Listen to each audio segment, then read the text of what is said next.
বন্ধুরা, পঞ্চবটি আশ্রম থেকে সুস্বাগতম। দেখেন আমার পিছনে একটা সুন্দর ভালো একটা মন্দির। এটা পঞ্চবটি আশ্রম। বেড়াইতে আসছি আমি আর শাহাবুদ্দিন, ওই যে ভিডিও করার জন্য।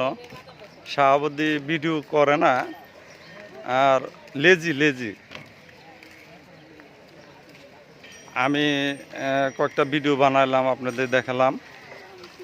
এই পঞ্চবটি আশ্রমটি কয়েক যুগের তৈরি। এখানে কয়েকটি মন্দির আছে। আর এই আশ্রমে আগামীকাল পূজা হবে। সবাইকে দাওয়াত দিয়েছে। এই জন্য এটার পরিবেশ দেখার জন্য আমি এখানে এসেছি। এটা পরিষ্কার পরিচ্ছন্নতা হচ্ছে, পরিষ্কার করতেছে। এখানে বিশাল পূজা মণ্ডপে পূজা হবে। আপনাদের এই আশ্রমটি দেখাইতেছি। আশ্রমটি দেখেন, এখানে একটা শানবাঁধা ঘাট। এই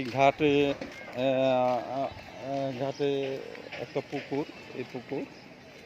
আর এখানে দেখাতেছি স্বামী বিবেকানন্দ ঘাট, পঞ্চবটি আশ্রম, হরে কৃষ্ণ আশ্রম। আপনারা দেখতে পাইতেছেন। আমি এই পাশে একটা পুকুর আছে, এই পুকুরটা। আর যাই হোক, আমাদের ভিডিও বানানো শেষ, তাই চলে যাচ্ছি।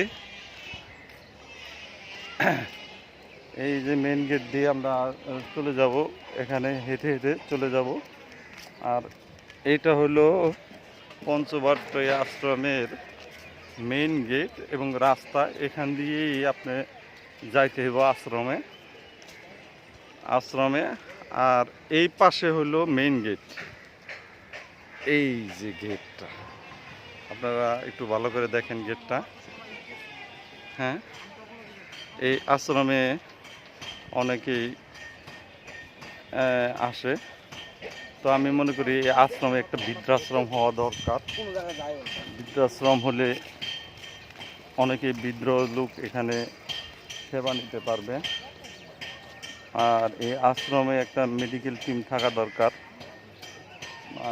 যাই হোক, আমরা এখন চলে যাচ্ছি। আর চলে যাওয়ার সময় আপনাদের শুভেচ্ছা রইল। আমরা সাভার নদীর পাড়ে যাব, সেখানে গিয়ে আবারও কিছু ভিডিও বানাবো। আজকে এখানে বিদায়, টাটা, বাই বাই।